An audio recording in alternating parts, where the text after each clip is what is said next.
देखो last lecture में हमने डिस्कस किया था आप लोगों से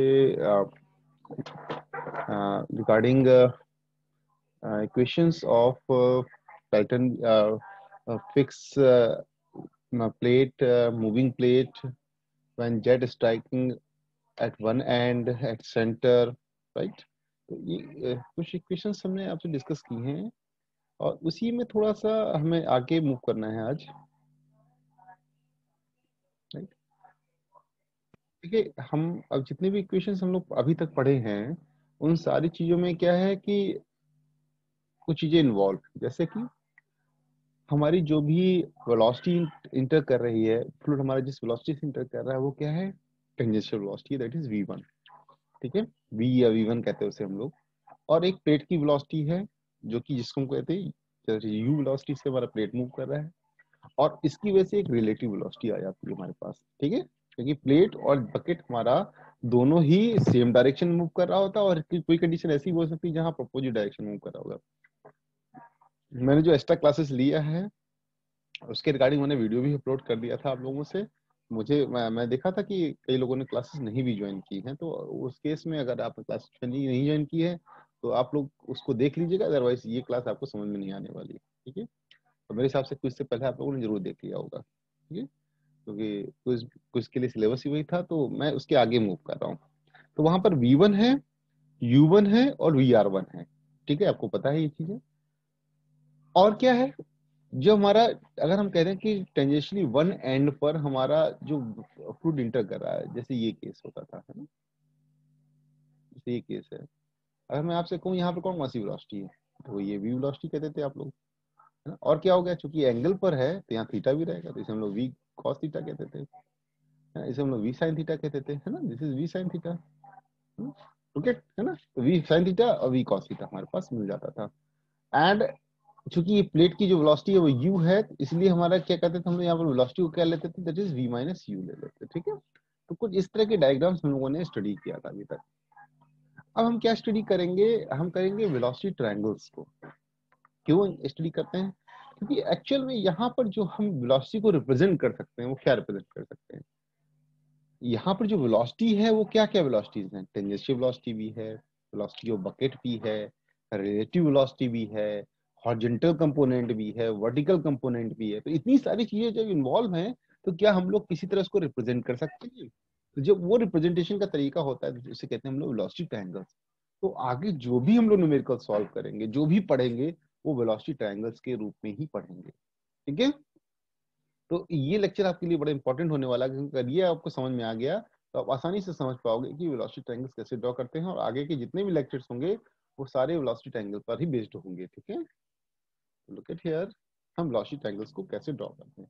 तो वेलोसिटी ट्रायंगल्स को ड्रॉ करने के लिए मैंने एक जनरल केस ले लिया। वो कैसा केस ले लिया, जिसमें हम चेंजेस करके किसी भी पोजीशन पर चीजों को निकाल सकते हैं, ठीक है। मतलब जैसे कि आगे चल के क्या होगा कि वाटर हमारा सेंटर पे स्ट्राइक कर सकता है बकेट के, तब भी हमारा बकेट ड्राइव हो सकता है। वन एंड पर हो सकता है, तब भी हमारा इसी क्लास के हमारा ड्राइव हो सकता है। तो हम एक जनरलाइज केस ले रहे हैं, वो क्या है, force exerted by a jet, this is force exerted by a jet of water on an unsymmetrical, ठीक है। अगर हम सिमेट्रिकल ले लेते हैं तो क्या होता है, फाई थीटा केस रह जाता है, तो अनसिमेट्रिकल ले लेते हैं। तो अनसिमेट्रिकल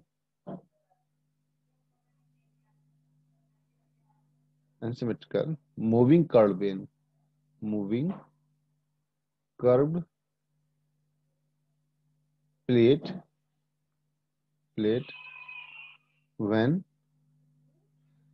when jet strikes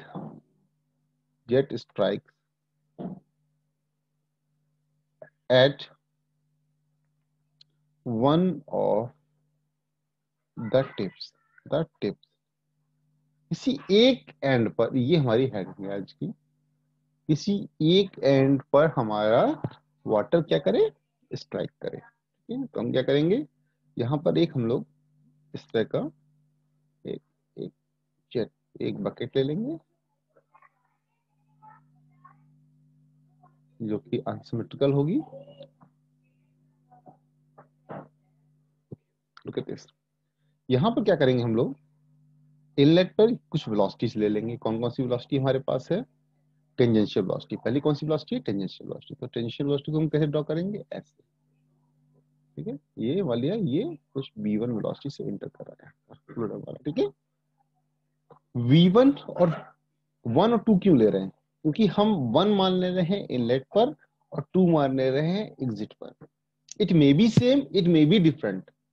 अगर आपसे कह दे वो क्वेश्चन में कि if the plate is very very smooth, तो take v1 is equal to v2।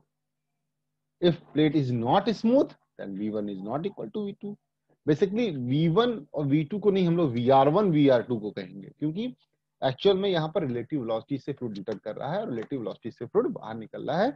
क्योंकि दोनों ही प्लेट क्या कर रही हैं, भाई हमने क्या लिया था, याद करिए आप लोग जिन्होंने क्लासेस की हैं वो समझ पा रहे होंगे इस चीज को, कि हमने इनलेट वेलोसिटी, जैसे ये बकेट होता था, मान लीजिए ये बकेट है आपका कोई, ठीक है। ओके, now मैं आपसे कह दूं कि इनलेट पे क्या वेलोसिटी है, तो आप कहते थे ना that is v minus you है। तो ये है क्या v माइनस यू? बेसिकली ये रिलेटिव वेलोसिटी ही तो है ना। अब चूंकि दोनों ही मूव कर रहे हैं, u वेलोसिटी से ये मूव कर रहा है, v वेलोसिटी से ये मूव कर रहा है, तो हम कहते थे that is v minus you velocity से फ्लूइड इंटर कर रहा है। तो इसका मतलब ये रिलेटिव वेलोसिटी ही तो है। यानी कि हम जो भी बात करेंगे फिर रिलेटिव वेलोसिटी के टर्म में करेंगे। बट यहाँ पर टेंजेंशियल वेलोसिटी भी है और यहाँ पर u भी है। इसीलिए हम दोनों को रिप्रेजेंट करने को जब जब रिप्रेजेंट करते हैं तो उसे कहते हैं हम लोग वेलोसिटी ट्रायंगल्स, ठीक है। तो हम वेलोसिटी ट्रायंगल्स ड्रॉ करने की कोशिश कर रहे हैं। Okay, look at this. अब मैं आपसे कहूँ यहाँ पर कि यहाँ पर बकेट की डायरेक्शन क्या है, जिस डायरेक्शन में बकेट मूव कर रहा है वो डायरेक्शन क्या है? ये डायरेक्शन है ना। वो डायरेक्शन क्या है? ये डायरेक्शन है ना। और यहाँ पर हमें पता है कि जो वी आर, जो आपका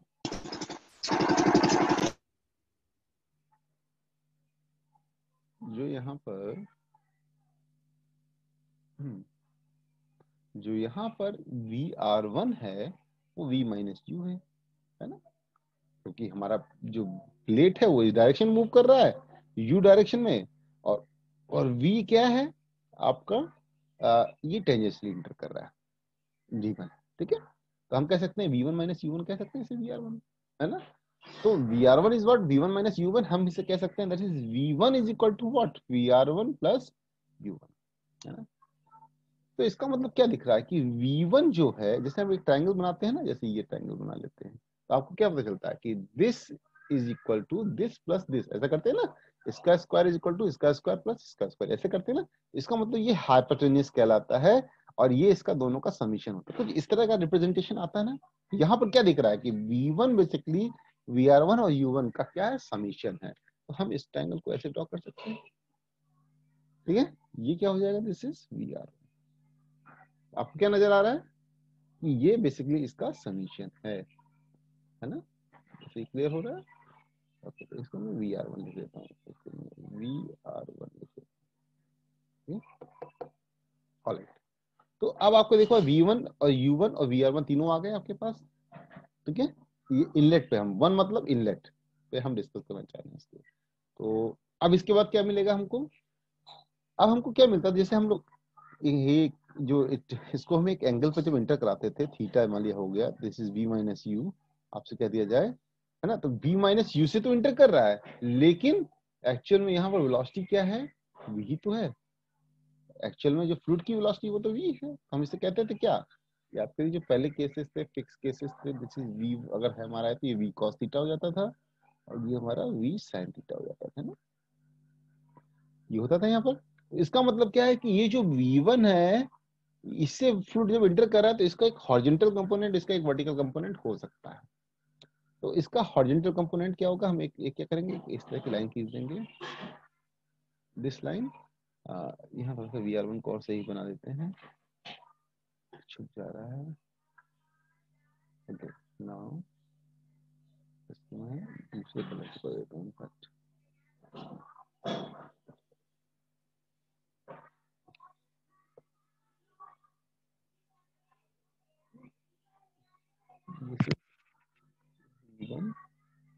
this is u1, this is vr1 and this is what? This is vf1, इसे कहते हैं, और इसे क्या कहते हैं, दिस इज VW1, VW, ठीक है। तो U1 आपका ऐसे दिख रहा है आपको, यानी कि हम इसे कहेंगे this is A, this is B and this is C, this is D। ये आपको क्या दिख गया यहाँ पर, VW1 और VF1 एक नए कंपोनेंट और आ गए आपके। तो ये V cos थीटा को क्या लिखते हैं हम लोग, VW1 लिख देते हैं, और V sin थीटा का मतलब क्या होगा, दिस इज VF1 लिख देते हैं इसको, है ना। तो इसका मतलब V का जो हॉरिजॉन्टल कंपोनेंट है वो इस लाइन को रिप्रेजेंट करता है, किसको, AD को रिप्रेजेंट करता है। भाई अगर ये ट्राइंगल है, ऐसा कोई ट्राइंगल है ऐसा, है ना, और मान लीजिए ये एंगल थीटा, तो आप क्या कहते हो, ऐसे तो कहते हो कि V, ये जो एंगल है बेसिकली क्या है, V cos थीटा है, और ये लाइन क्या है, दिस इज V, ऐसे तो कहते हो ना आप लोग। इसका मतलब देखो आपको क्या दिख रहा है, ये जो वर्टिकल लाइन है और ये हॉरिजॉन्टल लाइन है। तो अगर मैं इस ट्रायंगल को देखो एक और बार इसको हाईलाइट कर रहा हूँ, तो आपको क्या मिल रहा है, राइट एंगल ट्रायंगल मिल रहा है ना, है ना। तो राइट एंगल ट्रायंगल का मतलब इसका ये वर्टिकल कंपोनेंट हो जाएगा, इसका ये हॉरिजॉन्टल कंपोनेंट हो जाएगा। इस ट्रायंगल को एक बार ध्यान से समझ लीजिएगा, आपको आगे की न्यूमेरिकल्स में कोई भी प्रॉब्लम नहीं आएगी।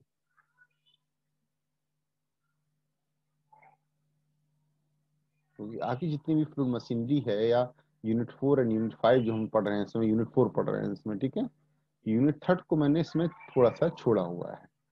कारण क्या है कि आपकी जो यूनिट 5 और 4 है वो बहुत इंपॉर्टेंट है, पहले हम उसको डिस्कस करना चाहते थे डिटेल में, ठीक है। इससे क्वेश्चंस काफी बनेंगे आपके ना। अब देखो यहाँ पर हॉरिजॉन्टल कंपोनेंट हो गया, ये आपके वर्टिकल कंपोनेंट हो गया।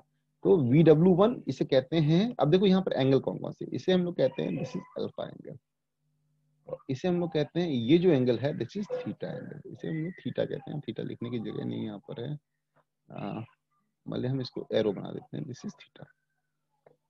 इसका मतलब है यहाँ पर दो एंगल इंट्रोड्यूस हो गए, अल्फा एंड थीटा, ठीक है। तो U1 V1 तो आपको पता है क्या होता है, V1 is what, that is velocity of jet, U1 is what, that is velocity of plate। अब हमारे पास ये एंगल क्या है और VW1 और VF1 क्या है, तो पहले हम लोग स्टडी करते हैं व्हाट इज एंगल अल्फा। ये एंगल जानना बहुत जरूरी है। एंगल अल्फा का मतलब जो हमारा जेट है हमारी प्लेट के साथ जो एंगल बनाता है उसे हम लोग अल्फा कहते हैं, ठीक है। अल्फा, अल्फा का मतलब क्या होगा, angle between the, it is the angle between the, angle between the direction of jet, direction of jet and direction of motion of the plate, and direction of motion of the plate, direction of motion of the plate, ठीक है। तो ये तो इसका एक normal एक language हो गई, क्या लैंग्वेज हो गई, direction of motion of the jet, direction of jet, sorry direction of jet मतलब V1, and direction of motion of the plate मतलब U1, और V1 U1 के बीच में एंगल बनता है उसे अल्फा कहते हैं। लेकिन जो इसका सबसे पॉपुलर नेम है that is what, that is guide plate angle, इसे कहते हैं हम लोग guide plate angle, guide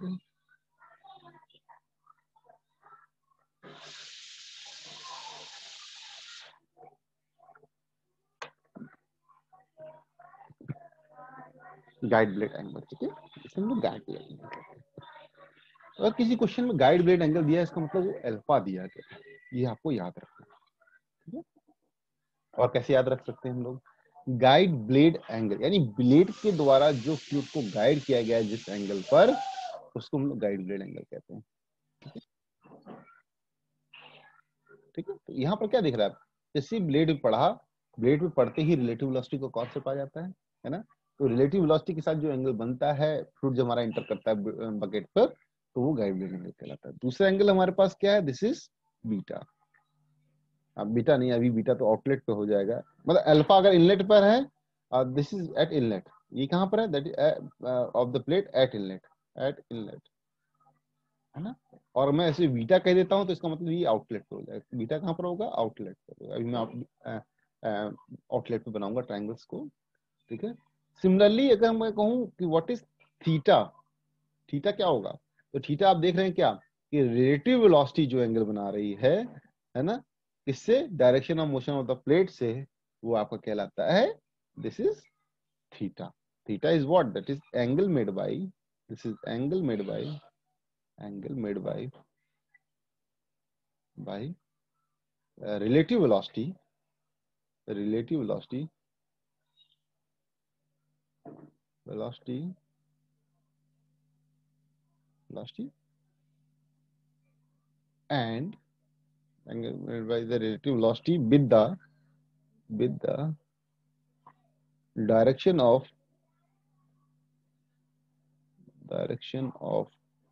motion of the plate, है ना? सीधा हम लोग कह देते हैं angle made by the relative velocity with the direction of motion of the plate. ठीक है, और इसे हम लोग कहते हैं वेन एंगल, वेन एंगल कहते हैं इसे. ठीक है, इसे हम लोग वेन, इसका पॉपुलर नेम क्या है? When angle. जब भी आपको क्वेश्चन में दिया गाइड ब्लेड एंगल मतलब अल्फा, इनलेट पे अल्फा, आउटलेट पे बीटा, और अगर इनलेट पर वेन एंगल कह दिया जाए इसका मतलब थीटा, और अगर आउटलेट पे कह दिया जाए तो ये पाई हो जाता है. पाई कहां पर हो जाता है? Eight outlet. तो थीटा एट इनलेट पे हो जाएगा, फाई कहां पर हो जाएगा? एट आउटलेट पे हो जाएगा. तो अल्फा बीटा थीटा फाई, आपको ये चीज क्लियर हो पा रही है? ठीक है, तो ये गाइड ब्लेड एंगल कहलाता है ना? एक गाइड ब्लेड एंगल होगा, एक वेन एंगल कहलाएगा. ठीक है, अब VW1 VF1 क्या होता है? देखिए,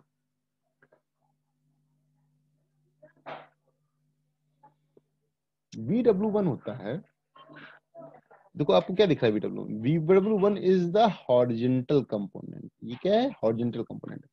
अगर मैं कहूं कि आपको कौन सा कंपोनेंट फोर्स प्लेट पर फोर्स एक्सर्ट करने के लिए जरूरी होता है, जब मैंने ये चीज पहले कही थी तो मैंने आपको बताया था जो एक्स कंपोनेंट होता है वही प्लेट पर फोर्स एक्सर्ट करता है, और उसी वजह से हमारे जो भी वर्क डन में होता है वो ऑप्टिमम होता है. ये हमने आपको बताया था, है ना? इसका मतलब एक्स कंपोनेंट. तो एक्स डायरेक्शन में जो हमारा फोर्स, जो हमारी वेलोसिटी ऑप्टेन हो रही होगी, this is VW1. X direction कौन सी वेलोसिटी मिला है? VW1. तो जो VW1 यहाँ पर वेलोसिटी है, इसे हम लोग कहते हैं व्हील वेलोसिटी कंपोनेंट. ठीक है, वेलोसिटी ऑफ व्हील या व्हील वेलोसिटी कंपोनेंट, यानी VW1 एक टर्म आ जाता है. VW1, VW1. समझ लो क्या है VW1? This is the velocity of wheel.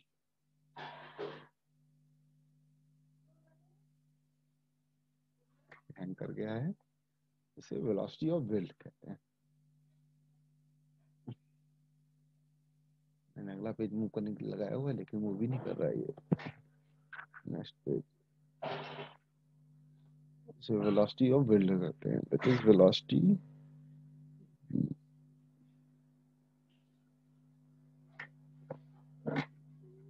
Rotate करने लगा है, कोई बात नहीं, वेट कर लेते हैं. Velocity of wheel. और VF1 को क्या कहते हैं? That is velocity of flow. ठीक है, वेलोसिटी ऑफ फ्लो. ये क्या हो गया? कैंसिल. वेलोसिटी ऑफ फ्लो,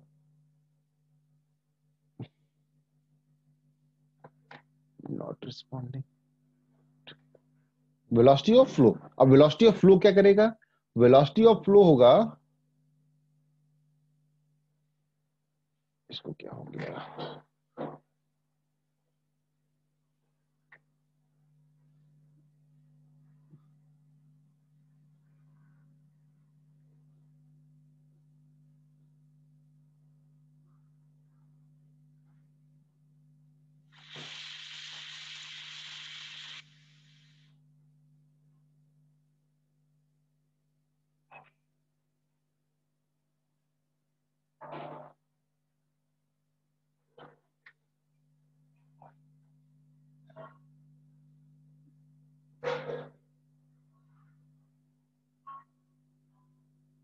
नहीं, डायग्राम चला गया पूरा.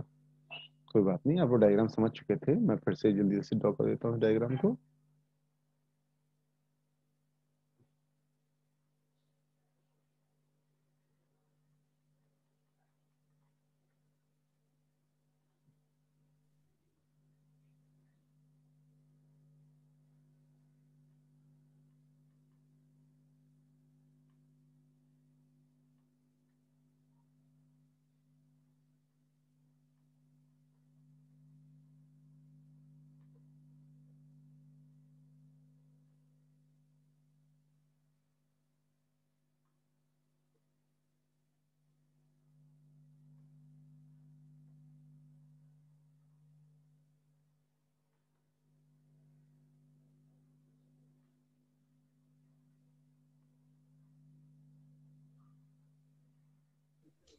सर आवाज नहीं आ रही है आपकी। हेलो, आवाज आ रही है? आवाज आई? अब आ रही। अब हाँ। आई। अल्फा, थीटा, ये V1 था, ये है आपका, दिस इज VF1। वो हैंग हो गया तो पूरा डायग्राम ही चला गया। U1, और ये था हमारे पास VW1। ठीक है, ये हमारे पास ऐसा डायग्राम मिलता है हमारे पास। ठीक है, ये डायग्राम है, देखो ये इफेक्टिव डायग्राम है हमारा। तो VW1 इज व्हाट, हमने बाकी सब कुछ लिख के दिखा दिया था वहां पर, हम इसे VW1 अब बता देते हैं। VW1 जो कहलाता है, it is velocity of will, इसे कहते हैं velocity of will, velocity of will. ठीक है, एट इनलेट, एट इनलेट। तो अगर मैं कहूँ VW2, दैट मीन इसका मतलब हो गया एट आउटलेट। यही चीज क्या है, एट आउटलेट पर, है ना। और एक चीज और मिल जाती है, दैट इज VF1। तो VF1 क्या होता है, V1 का वर्टिकल कंपोनेंट। तो आपको ये देखो, ये ट्रायंगल हमेशा समझ लेना है, और उसके बाद समझ के हर न्यूमेरिकल में लगभग इसको यूटिलाइज भी करना है। ठीक है, तो ये that is velocity of flow, velocity of flow. ठीक है, इसे वेलोसिटी ऑफ फ्लो भी कहते हैं, एट इनलेट, एट इनलेट। तो वेलोसिटी ऑफ फ्लो का मतलब, ये वेलोसिटी जो होती है, कंपोनेंट, वर्टिकल कंपोनेंट क्या होता है, ये फ्लूइड को फ्लो करने में मदद करता है, ये फ्लूइड को इस बकेट पर फ्लो करने में मदद करता है। Velocity of flow eight inlet, and VF2 is what, that is eight outlet. Same चीज क्या है, एट आउटलेट पे। तो जब भी हम इससे बात करेंगे तो आउटलेट पे। तो इनलेट का मैं आपको समझा चुका हूँ। इनलेट पे किसी को कोई डाउट, कोई चीज समझ में ना आ रही है इस ट्रायंगल में, कि कोई चीज ये कैसी बनी है, ये क्या है, तो मैं आपको बता सकता हूँ। सभी क्लियर हो गया तो मैं आउटलेट पे मूव करूँ। ठीक है, ओके। नाउ क्या होगा, यहां पर एक हमने पढ़ाया था angle of deflection. Angle of deflection का मतलब क्या होता है, कि जो हमारा फ्लूइड होता है, इनिशियली जिस एंगल से हमारा एंटर करता है और जिस एंगल पर डाइवर्ट होकर चला जाता है, वो उसके बीच में जो एंगल फॉर्म होता है, उसे हम एंगल ऑफ डिफ्लेक्शन कहते हैं। मतलब इनिशियल अपनी लाइन से, उस बकेट की वजह से जो फाइनल लाइन हमारी ड्रॉ होती है, उसके बीच में जो एंगल फॉर्म होता है, उसे एंगल ऑफ डिफ्लेक्शन कहते हैं। तो यहाँ पर VR1 के साथ ये चीज होगी, we are, I am sorry, जो VR1 होगा यहाँ पर, उसकी लाइन को हम एक्सटेंड कर देते हैं, चलिए कर दिया एक्सटेंड। और इस बकेट की वजह से वो क्या हो जाएगा, इस डायरेक्शन में डिफ्लेक्ट हो जाएगी। तो इस डायरेक्शन डिफ्लेक्ट होने का मतलब है, एक लाइन ऐसे ड्रॉ हो जाएगी आपकी। ठीक है, और जो एंगल फॉर्म होगा, उसे हम लोग कहेंगे एंगल ऑफ डिफ्लेक्शन। यानी कि ये जो हो जाएगा, इसे एंगल ऑफ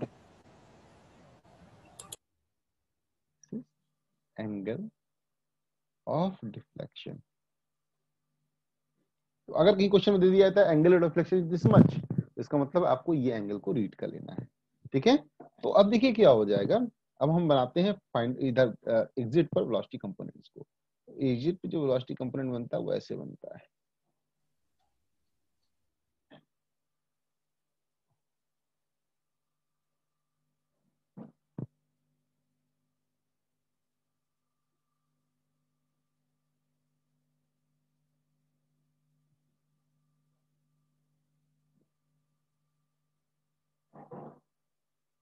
ये एग्जिट पर वेलोसिटी कंपोनेंट कहलाता है। ठीक है,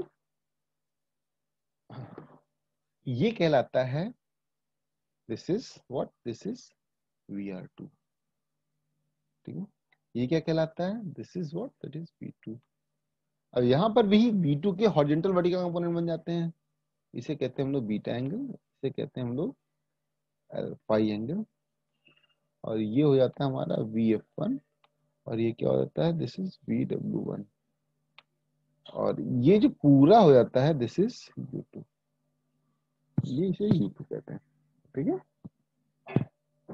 तो U2, VF2, VF2 sorry, I am sorry, ये एग्जिट पे करें ना लोग, तो ये हमारा पूरा क्या हो जाता है, एग्जिट पर एंगल है। तो ये अगर हमारा एंगल, ये बना हमारा AB, this is C and D, ये क्या हो जाएगा, E। ठीक है, this is F, is G, and this one is what, H। ये हमारे कुछ इस को हमने यहाँ लिख दिया। अब एग्जिट में हमें वेलोसिटी एंगल ये मिलना है। देखो अब एंगल कौन सा हो गया? देखो अगर मैं रिलेटिव वेलोसिटी कहाँ पर है हमारी, रिलेटिव वेलोसिटी हमारी ये रही, तो रिलेटिव वेलोसिटी के साथ एंगल क्या बनना है? फाई बनना है। इनलेट में भी रिलेटिव वेलोसिटी के साथ हमारा वेलोसिटी एंगल, भाई फ्लूइड तो हमारा रिलेटिव वेलोसिटी से इंटर कर रहा है ना। हम लोग जब ऐसे पहले ऐसे ड्रॉ करते थे, याद करो ऐसे हमने ड्रॉ किए थे क्वेश्चंस को, ठीक है।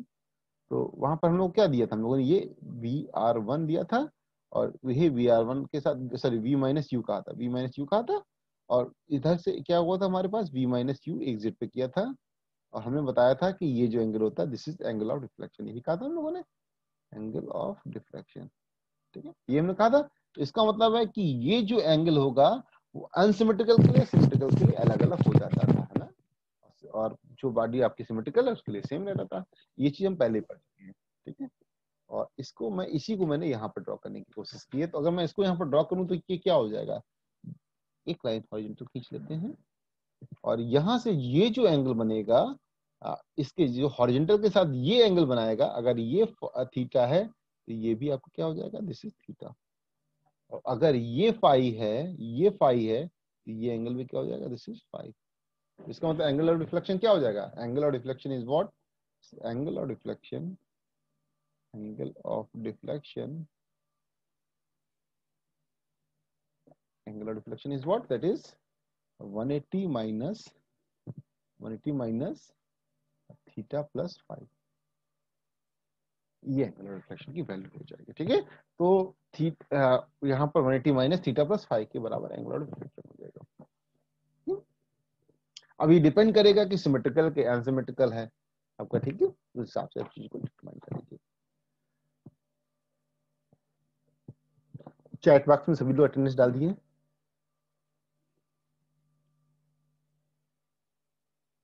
चैट बॉक्स में सभी लोग अटेंडेंस डाल दीजिएगा, एक बार, सिर्फ एक बार डालिएगा, एक से ज्यादा बार मत डालिएगा, ठीक है।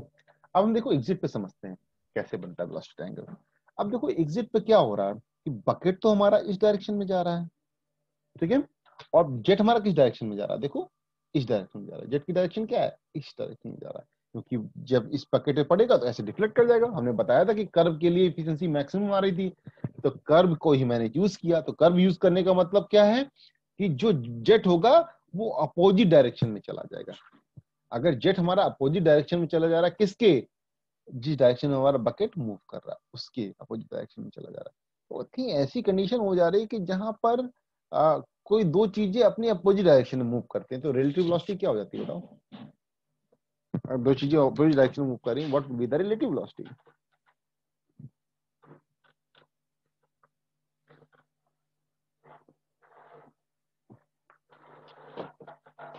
आप ही लोगों से पूछ रहा हूँ, hello, if two objects are moving opposite direction what could be the relative velocity.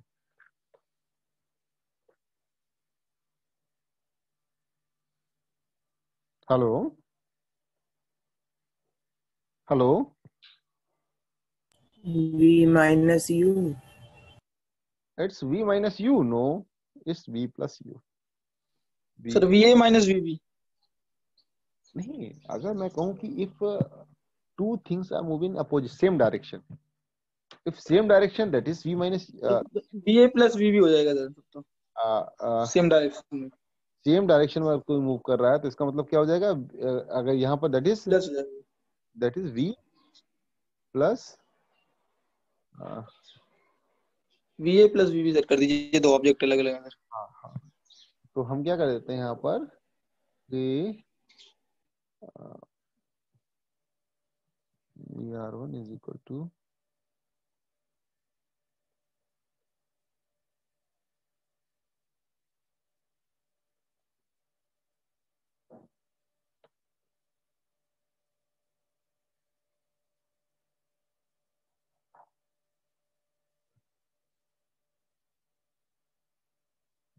r1 is equal to v1 plus u1 था,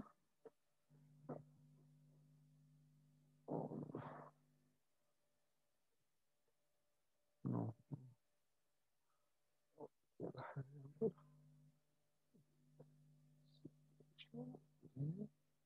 तो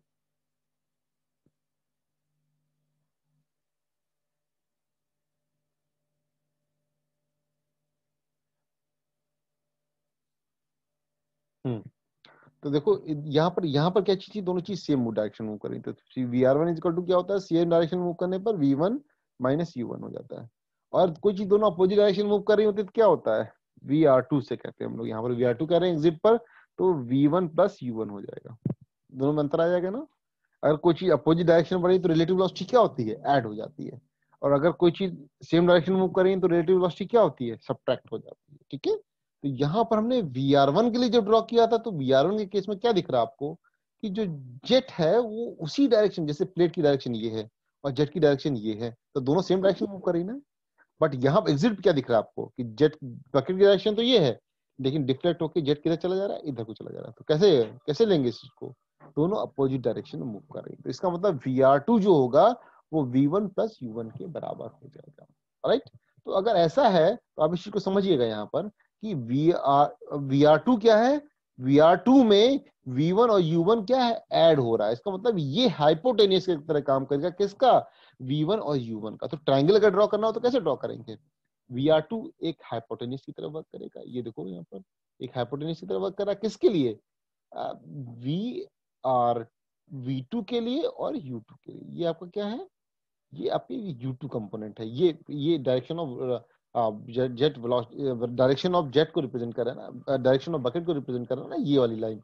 तो दैट इज U2 और V2 के लिए हाइपोटेन्यूस का काम करेगा VR2। तो हमने इसको यहाँ पर ऐसे रिप्रेजेंट कर दिया है। एंड V2 जो यहाँ पर है आपका, वो इसका वर्टिकल कंपोनेंट VF2 हो जाएगा और हॉरिजॉन्टल कंपोनेंट क्या हो जाएगा, VW2 हो जाएगा। This is VW2, this is VW2। यहाँ पर सही रिप्रेजेंट नहीं हो रहा, मैं इसको सही से बना देता हूँ। This is what, this is VW2, VW2 है ना। ये VW2 कहां तक होगा, यहाँ तक HF दिख रहा है, दैट इज VW2। अब यहाँ पर 1 और 2 किस लिए यूज किए जा रहे हैं, आपको पता है कि 1 का मतलब हो गया इनलेट पर और 2 का मतलब होगा एग्जिट पर। और फाई और बीटा में पहले ही बता चुका हूं क्या है। इसका मतलब अल्फा अगर इनलेट पर वही एंगल है और तो अल्फा के साथ बीटा का कॉम्बिनेशन बनता है ना। और थीटा के साथ किसका कॉम्बिनेशन बनेगा, फाई का कॉम्बिनेशन बनेगा। इसका मतलब जब भी रिलेटिव वेलोसिटी कोई कंपोनेंट बना रही है वो फाई होता है एग्जिट पर, और इनलेट पर क्या होता है, थीटा होता है। सिमिलरली अगर टेंजेंशियल वेलोसिटी कोई एंगल बना रही है तो इनलेट पर अल्फा होता है और एग्जिट पर बीटा होता है। तो आपको ये ट्रायंगल इस तरह याद रखना, समझ लेना है, याद रखना जो कह लीजिए इसको, लेकिन आपको इसको इस पे काम करना है। तो अगर मुझे आपको इसमें कोई डाउट हो रहा हो तो आप पूछ सकते हैं अभी, क्योंकि क्लास का बहुत ज्यादा टाइम बचा नहीं है। तो अगर कोई डाउट हो तो आप बता दीजिए, मैं इसको क्लियर कर दूं आपके लिए। अदरवाइज इसका जो डेरिवेशन है वो नेक्स्ट लेक्चर में कराऊंगा मैं। एनी डाउट, ये डायग्राम क्लियर हो रहा है सभी को।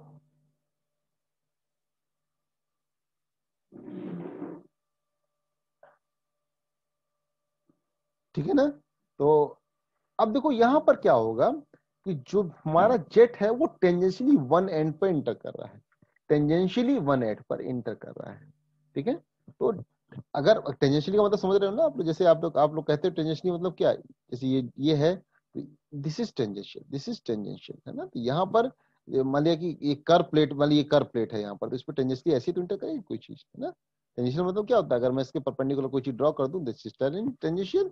तो यहाँ पर अगर कर्व सरफेस ऐसा है तो टेंजेंशियल ऐसे ही तो ड्रॉ होगा। तो ऐसे ही टेंजेंशियली हमने वन एंड पर किया हुआ है। तो आगे आप जितनी भी देखेंगे इम्पल्स टरबाइन, रिएक्शन टरबाइन, वहां पर सब वाटर ऐसे ही इंटर करता है आपका, टेंजेंशियली वन एंड पर ही इंटर करेगा। अब वो डिजाइन बकेट और बकेट की डिजाइन पर निर्भर करेगा कि हम कैसा डिजाइन बनाना चाहते हैं अपनी रिक्वायरमेंट के हिसाब से। ठीक है, तो इसके लिए हमने ये ट्रायंगल को ड्रॉ किया। अब मैं अगले लेक्चर में क्या करूंगा, इसका एक डेरिवेशन करूंगा, क्या फाइंड आउट करने के लिए, what would be the efficiency. जो अभी तक हम लोग इफिशिएंसी निकाली है ना, वो इफिशिएंसी हम लोग क्या यूज कर रहे थे, V1 माइनस U1 यूज कर रहे थे। तो अब हम VR1 और U1 को लेंगे तो हमारी इफिशिएंसी क्या डेरिवेट होके आएगी वो हम अगले टर्म में निकालेंगे। ठीक है, तो अब यहाँ पर एक चीज और हो सकता है कि हमारे एग्जिट पर कुछ ट्रायंगल्स चेंज भी हो सकते हैं। वो चेंज होने की सिचुएशन क्या रहेगी वो हम अगले लेक्चर में आपको डिस्कस करेंगे। ठीक है, तो अब टाइम होने वाला है, तो मेरे हिसाब से आज के लिए